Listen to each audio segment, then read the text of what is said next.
Good afternoon, ladies and gentlemen. Krzysztof Bush, Deputy President of Demos Europa. I have this rare and great pleasure to welcome Professor Maria João Rodrigues to us.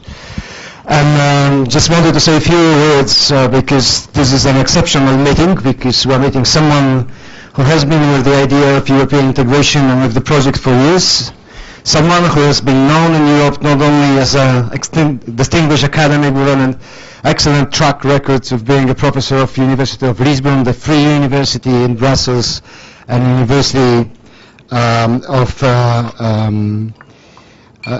a member of the many research institutions all around Europe, but also someone who has been known for years as the mother of the Lisbon strategy, a person who has first come to the European ideas intellectual market with this strong drive for growth and for creating wealth and well-being for European citizens.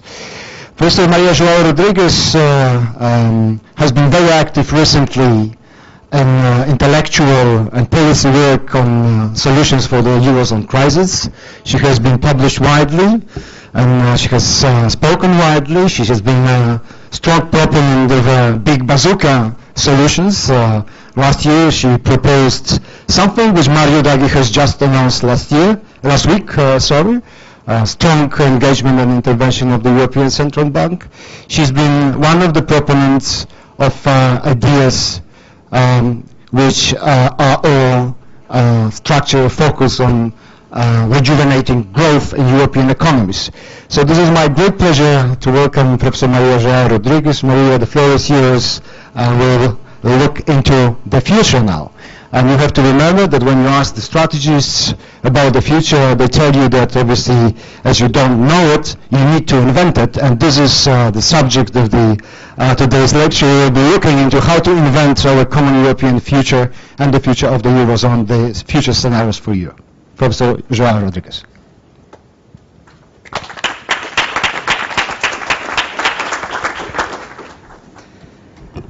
Well, many thanks for this introduction. In fact, this is a great pleasure for me to address a Polish audience. I'm in the tour of capitals across Europe, and this is exactly a moment to invent history.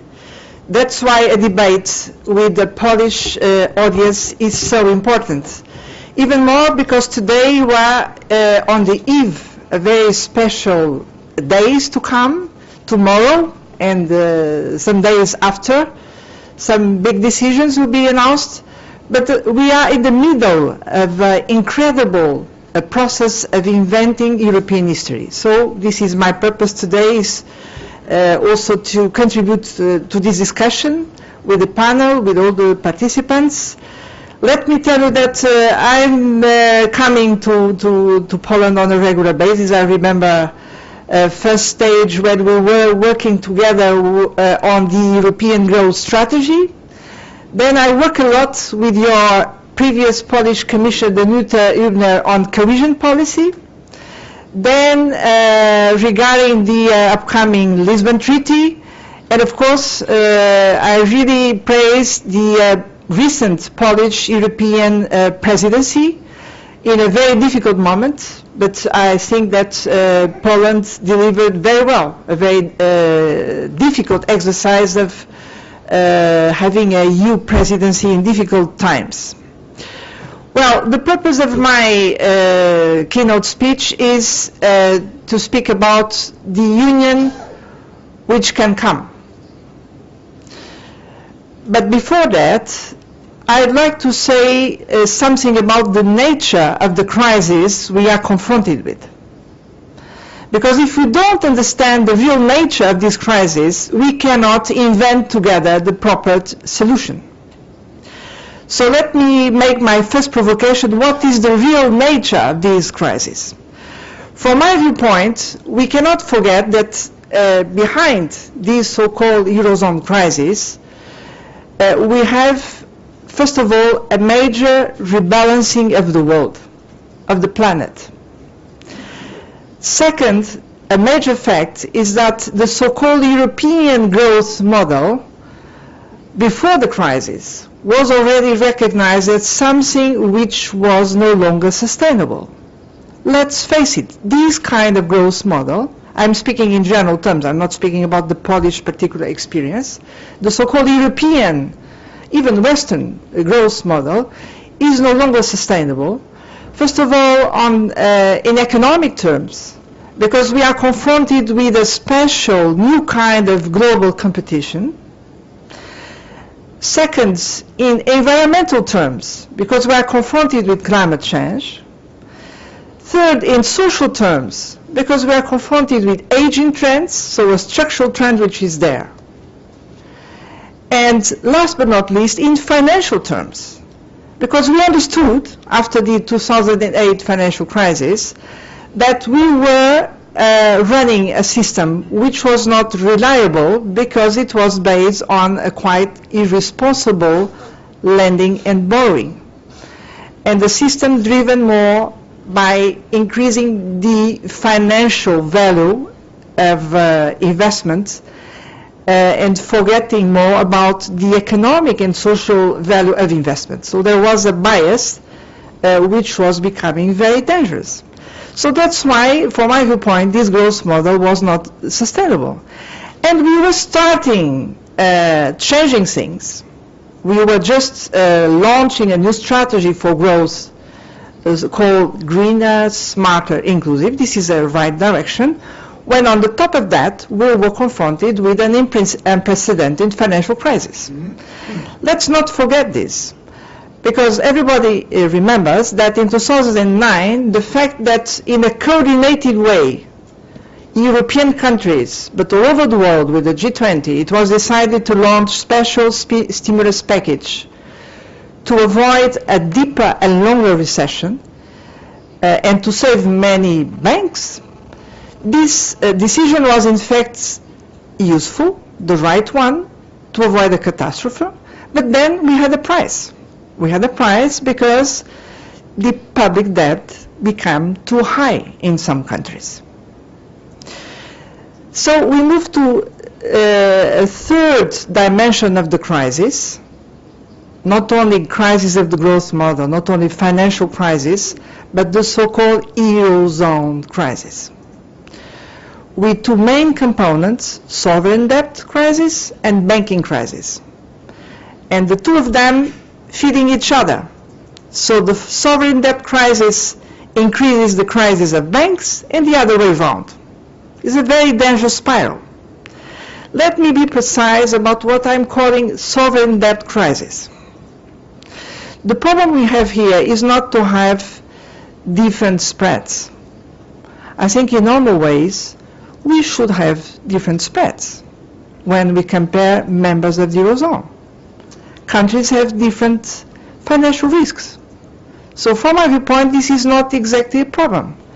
The problem becomes when these spreads are too high and turn the debt level impossible to reduce and turn liquidity problems into what are called solvency problems. And we have reached this stage, first of all, in small economies, and we are moving now to bigger economies.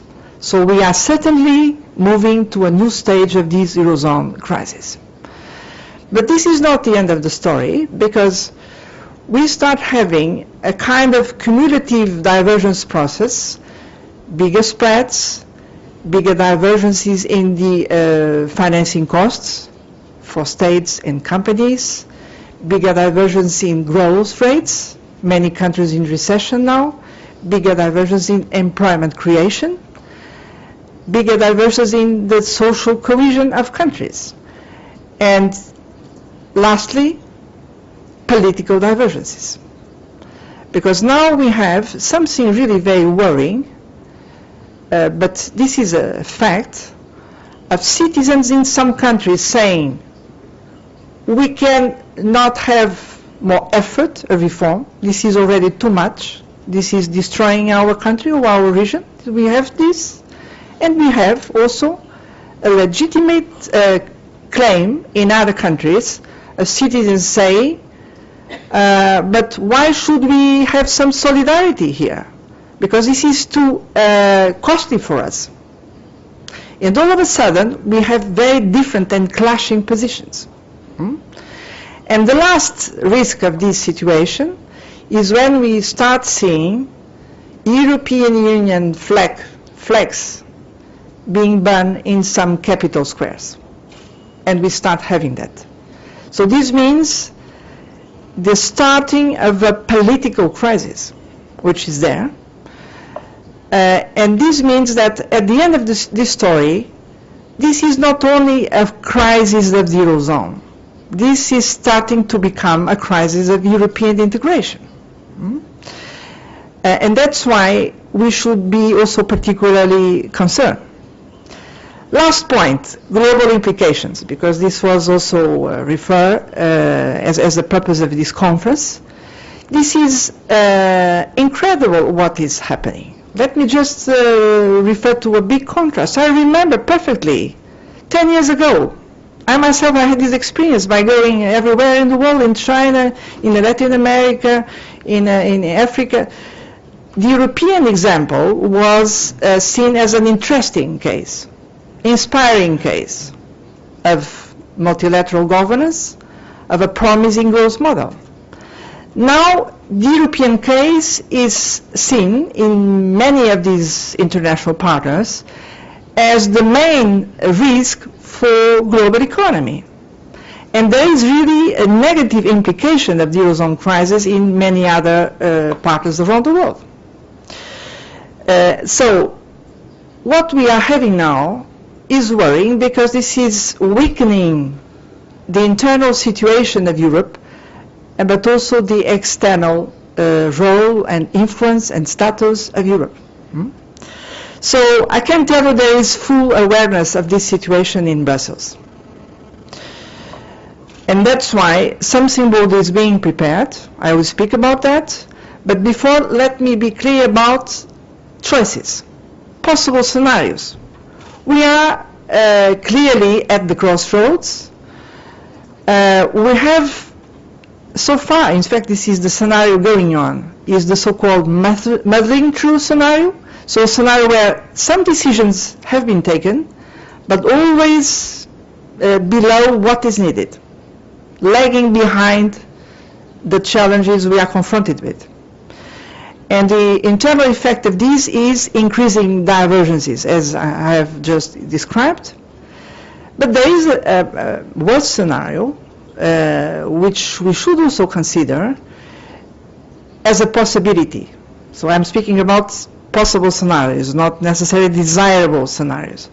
As a possibility, this is a scenario of default of some countries, and even more than default, exit. This cannot be excluded. Of course, if you see my report, I also identify many negative and risky implications of this scenario, but we should take it into account.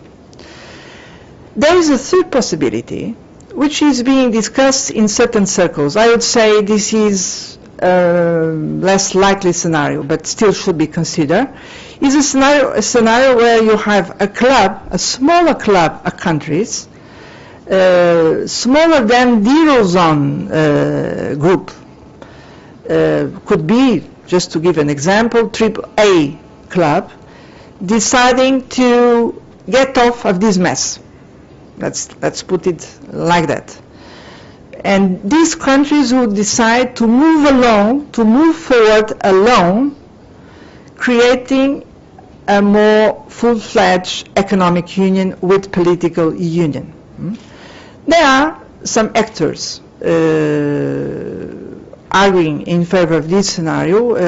I've been in a tour in Europe, but I must tell you that from my viewpoint, this is a minority position in Europe. And then finally, we have a fourth scenario, which we can call it a full-fledged economic union with political union. But this is something which is in front of us as a possibility, but we have many details still missing about the contours of this new architecture, and we also have several important divergences. The idea of this economic and political union should be to create an area which could make the euro the pillar of a sustainable economy.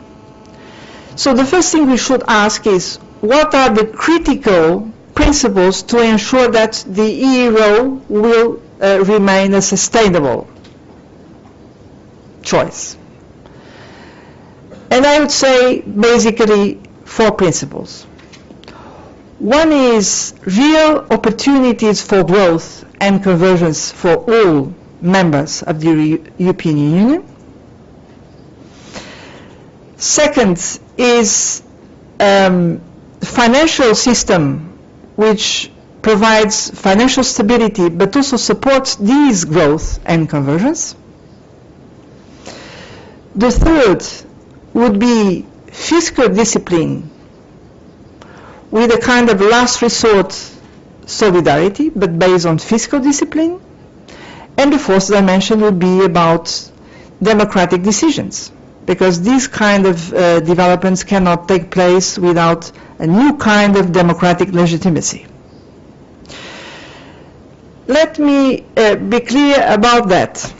What is the political implication of this?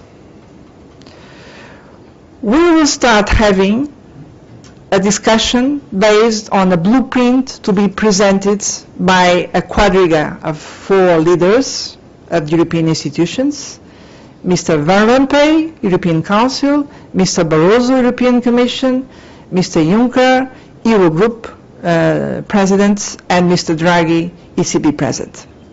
They deliver a kind of more detailed report very soon in the October European Council, and then we'll have a more final discussion in December. And there are already many rumors saying, well, this will lead to the need of a new treaty, meaning a convention. So it's to put all the pieces on the table. And this blueprint should propose a general architecture for this economic and monetary union, a genuine one, as it is said, building on key building blocks: an economic union, a banking union, a fiscal union, and a political union. So these are the 4 building blocks which should be there. Well, where are we exactly in building this union? And let me tell you something, because I need to tell you something because I'm here in Warsaw. Sometimes there is some rumors or some fears that this could lead to a so-called several speeds or 2 speeds Europe. Let me tell you frankly my position about that. The situation is such that we do need 2 speeds or several speeds Europe. But what is the meaning of that? Several speeds Europe means that all member states willing to move forward should be together in this boat. So this is not about Eurozone members. This is about all European Union members who want to take a stake and play a role in this process. And I'm sure that Poland is a central case of a central actor who should be there. So we should accept this idea of several speeds Europe. We need to move forward as fast as possible. We should accept this, but we cannot accept several levels Europe. So please pay attention to this. For me, this is a clear distinction between 2 speeds Europe and 2 levels Europe. 2 speeds Europe is necessary, unavoidable and necessary. 2 levels Europe is just unacceptable for political reasons, because the European Union is based on the principle of equality of its member states and its citizens. So if this is like that, let me tell you now, to a Polish audience, my assessment where we are in building this full-fledged economic union. Because we are not in zero, so we need to recognize that many changes took place over the last 2 years because of the crisis. So we have some progress and some clear things missing. If you think about economic union, we certainly have a lot of progress because we have a common strategy for growth, which is based on a quite strong European consensus, this Europe 2020 strategy, translated into national programs. We have something new, which is just starting now, but can be very useful, called macroeconomic surveillance, because this is a problem we have in the European economy. So imbalances, which were behind the Eurozone crisis, and so we have a macroeconomic surveillance to improve balance across member states. But there are important things missing. We need to have stronger instruments to support investment at European level. That's why the discussion on the community budget, the role of structural funds, and this is about also to be decided over the next months, is particularly important, because we need to have a community budget, which is in fact an investment budget, to support the real European priorities and the catching up from the countries which need to make this catching up. Second point, banking union. As Mr. Belka just referred, this will be announced tomorrow. He just identified the critical issues, and I will not anticipate the decision to be presented tomorrow.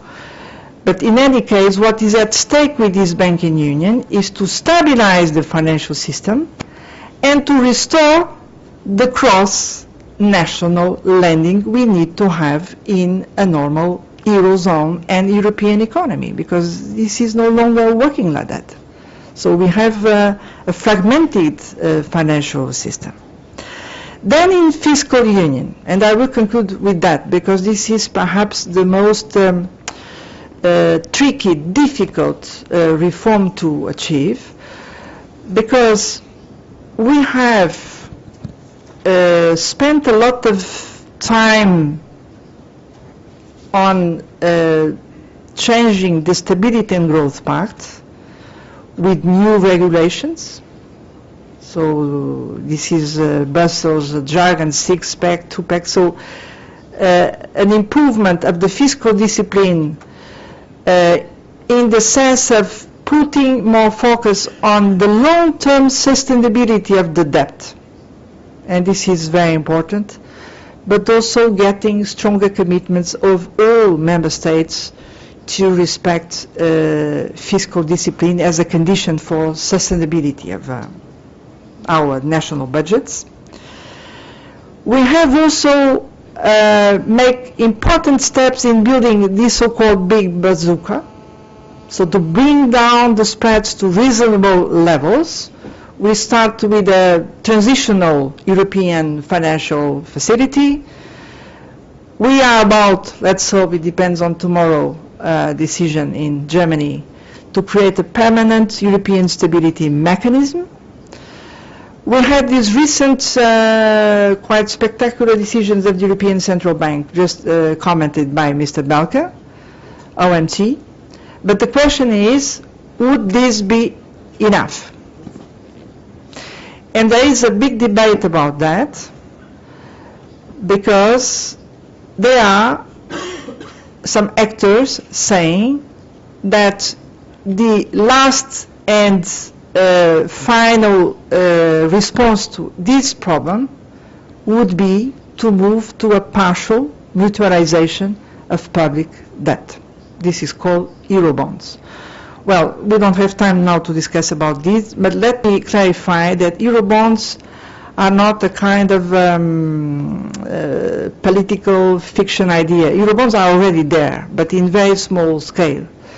The European facility is issuing Eurobonds, but very small scale.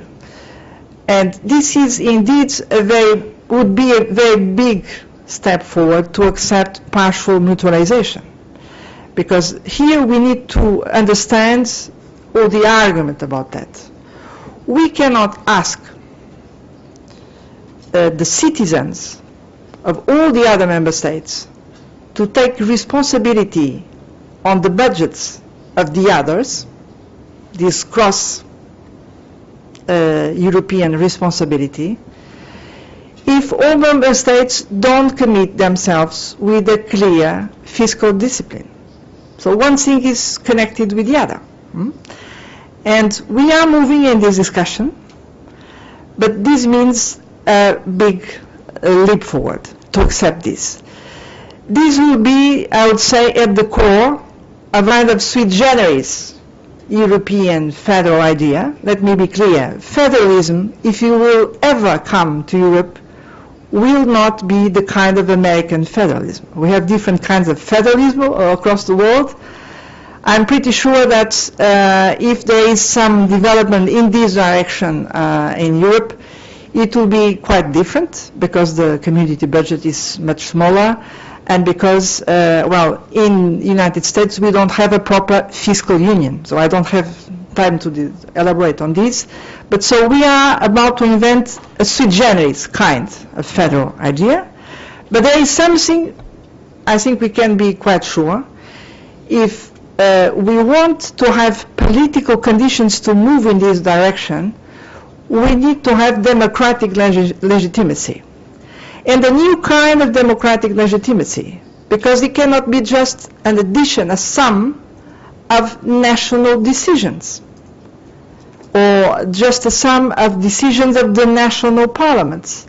National parliaments will certainly play an important role in this process, because they keep a lot of important competencies, but we need to build a European level of democratic legitimacy. That's why I think I'm not unveiling a particular state secret by saying that probably Mr. Van Rompuy document will speak about new kind of parliamentary organization to make sure that all member states willing to move forward can take a joint decision about this. So I'm concluding by saying Poland is really needed in this discussion because it's a country clearly committed with the European idea. It's a very important country in Central Europe. It has played a very constructive role over the last period.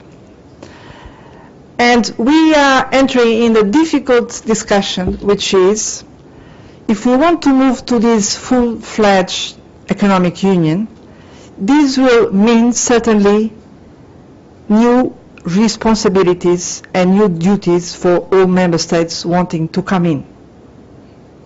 These will mean new duties. But I'm pretty sure that the advantages of coming in will be much higher than these new duties to be invented. But so let's discuss about this together, and many thanks for your attention.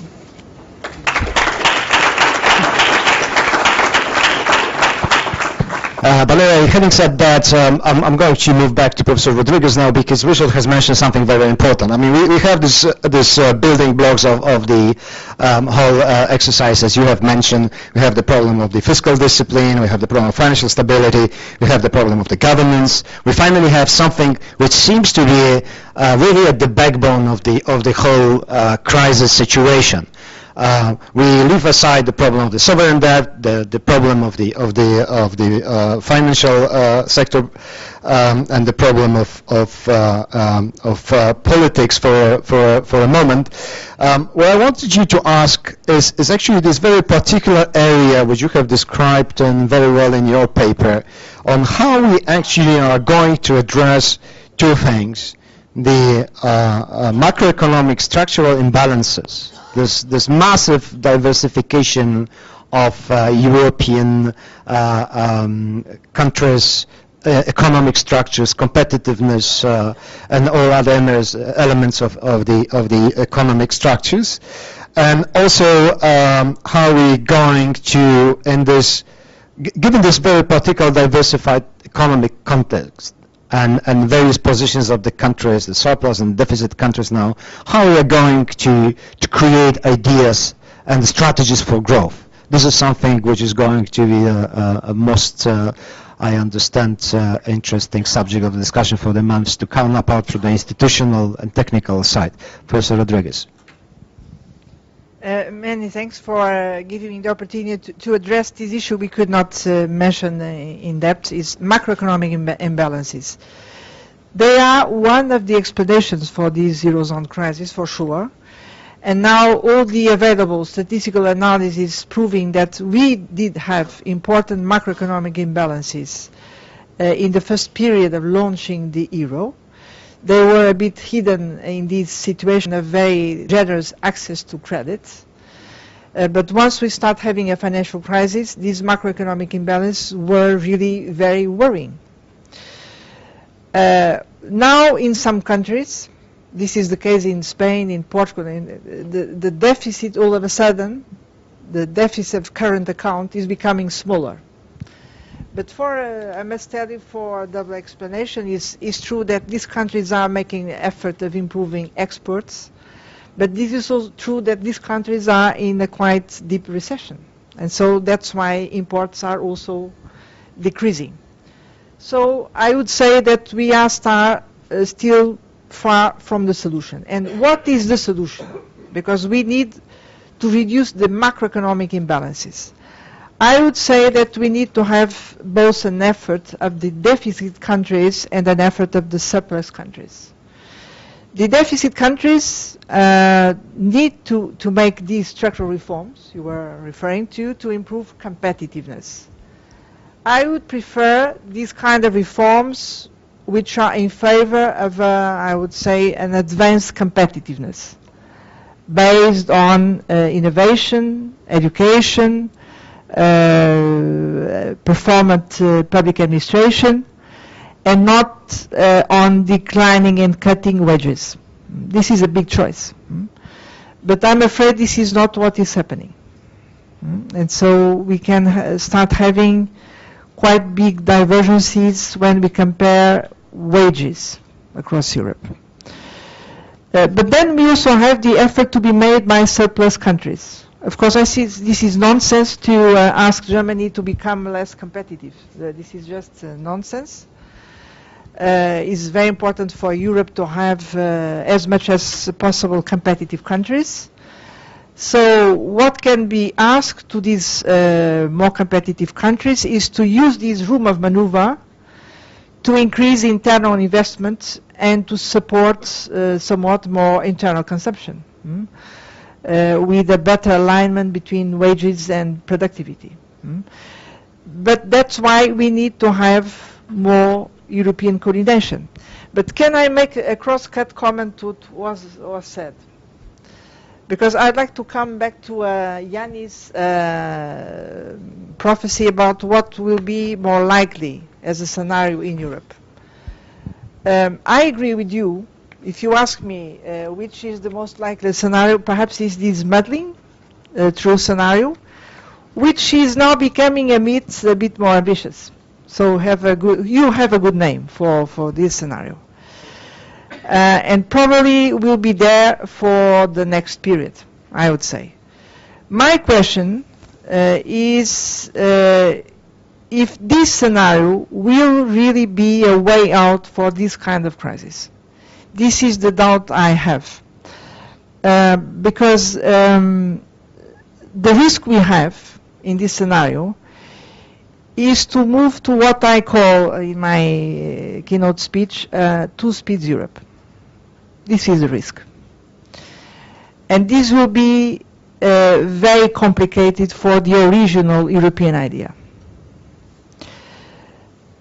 We have symptoms of that, some embryons of that, when we see different levels of influence on European decisions, and when we see the so-called bailout programs depending on decisions of national parliaments of other countries.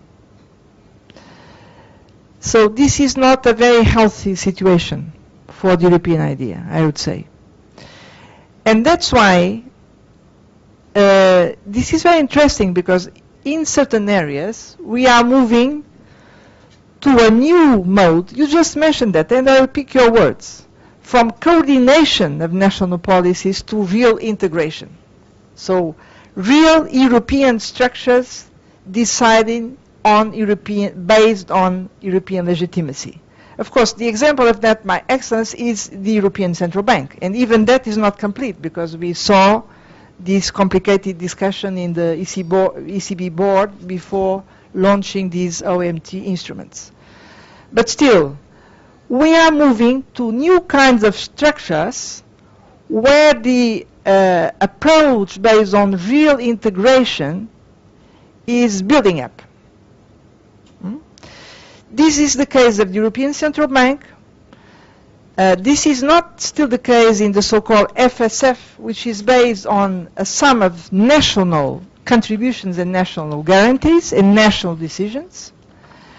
But this can start being the case in fiscal policy when we see member states accepting more European surveillance as a precondition to have later on some kind of mutual issuance of bonds.